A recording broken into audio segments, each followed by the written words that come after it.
ভৌগোলিক চিন্তার বিকাশ থেকে কিছু টার্মিনোলজি পড়বো, কারণ পরীক্ষার সময় প্রায় কোশ্চেন পড়ে বিভিন্ন টার্মিনোলজি কি বলেছে। চলুন আজকে কিছু শর্টকাট ট্রিকের সাহায্যে কিছু টার্মিনোলজি মনে রাখার চেষ্টা করি। জিওগ্রাফিক্যাল থট অর্থাৎ ভৌগোলিক চিন্তার বিকাশ থেকে কিছু টার্মিনোলজি পড়বো, কারণ পরীক্ষার সময় প্রায় কোশ্চেন পড়ে বিভিন্ন টার্মিনোলজি কি বলেছে। চলুন আজকে কিছু শর্টকাট ট্রিকের সাহায্যে কিছু টার্মিনোলজি মনে রাখার চেষ্টা করি। এক নাম্বার হচ্ছে সেট ওয়ান আর পড়বো দুটো, একটা হচ্ছে পেজ PAYS পেজ, আর দু নম্বর হচ্ছে প্যাসেজ। এটা আমাদের দুটো প্রায় পড়ে। এটা মনে রাখবো পি ফর্মুলা, পি থেকে হচ্ছে পেজ, পি থেকে হচ্ছে প্যাসেজ, পি থেকে হচ্ছে পল ভিদাল দা লা ব্লাচ। তাহলে আমরা বুঝতেই পারলাম এই দুটো কে বলেছে। দু নম্বর সেটা কি দেখবো, কালচারাল ল্যান্ডস্কেপ আর কালচারাল ইকোলজি, এটা কে বলেছে। চলুন এটা ফর্মুলা সি থেকে হচ্ছে কালচারাল ল্যান্ডস্কেপ, সি থেকে হচ্ছে কালচারাল ইকোলজি, আর সি থেকে হচ্ছে কাল ও সয়ার। আমরা বুঝতে পারছেন তাহলে এই দুটো টার্ম কে বলেছে। তিন নাম্বার সেট নিও ডিটারমিনিজম, এটাকে বলেছে গ্রিপ টেলর। এটা মনে রাখা খুব সহজ, NGO, এন থেকে হচ্ছে নিও ডিটারমিনিজম, জি থেকে হচ্ছে গ্রিপ টেলর। এরপর দেখো সেট 4 হিস্টোরি কথাটা কে বলেছিল, হেরোডোটাস। এটা আরো সহজ, এইচ থেকে হচ্ছে হিস্টোরি, এইচ থেকে হচ্ছে হেরোডোটাস।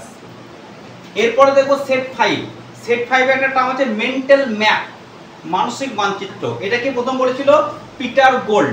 এটা মনে রাখার জন্য কি PM মনে রাখা খুব ইজি। পি থেকে হচ্ছে পিটার গোল্ড, এম থেকে হচ্ছে মেন্টাল ম্যাপ। তারপরে 6 নম্বর সেটে কি দেখবো, পপুলেশন ইকোলজি, কে বলেছিল ম্যালথাস। এটা মনে রাখার জন্য MP। আচ্ছা বলুন তো এমপির কাজ কি? যে MP হয় তার কাজ তো পপুলেশনকে ভালো রাখা, পপুলেশনকে বা জনগণকে সার্ভিস করা। এটা ইজি। এম থেকে হচ্ছে ম্যালথাস আর পি থেকে হচ্ছে পপুলেশন ইকোলজি।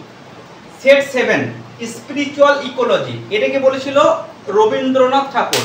এটা মনে রাখা আরো সহজ, RSS। একটা সংগঠন আছে নাম কি RSS। আর থেকে হচ্ছে রবীন্দ্রনাথ ঠাকুর, এস থেকে হচ্ছে স্পিরিচুয়াল ইকোলজি।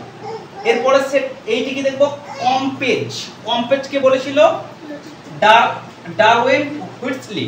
এটা মনে হয় কি CD। আমরা প্রায় CD প্লেয়ার করি না, আগে তো জেনারেশনে CDটা খুব প্রচলিত ছিল। সি থেকে কি দেখবো, সি হচ্ছে কম্পেজ, ডি থেকে কি ডারউইন হুইটসলি। সেট 9 ইকুইপমেন্টটা কি বলেছিল, ফ্রেডেরিক র্যাডজেল। এটা মনে রাখা আরো সহজ, EF। ই থেকে হচ্ছে ইকুইপমেন্ট, এফ থেকে হচ্ছে ফ্রেডেরিক র্যাডজেল। তাহলে আজকে আমরা মোটামুটি এই জিওগ্রাফিক্যাল থট থেকে 11টা টার্মিনোলজি পরীক্ষার জন্য খুবই ইম্পর্টেন্ট। এগুলো কিন্তু পরীক্ষায় পড়ে, কে কোনটা বলেছে। আশা করছি এই ভিডিওটা দেখার পর আপনাদের এই কোশ্চেন পড়লে আর কোনো সমস্যা হবে না। Thank you.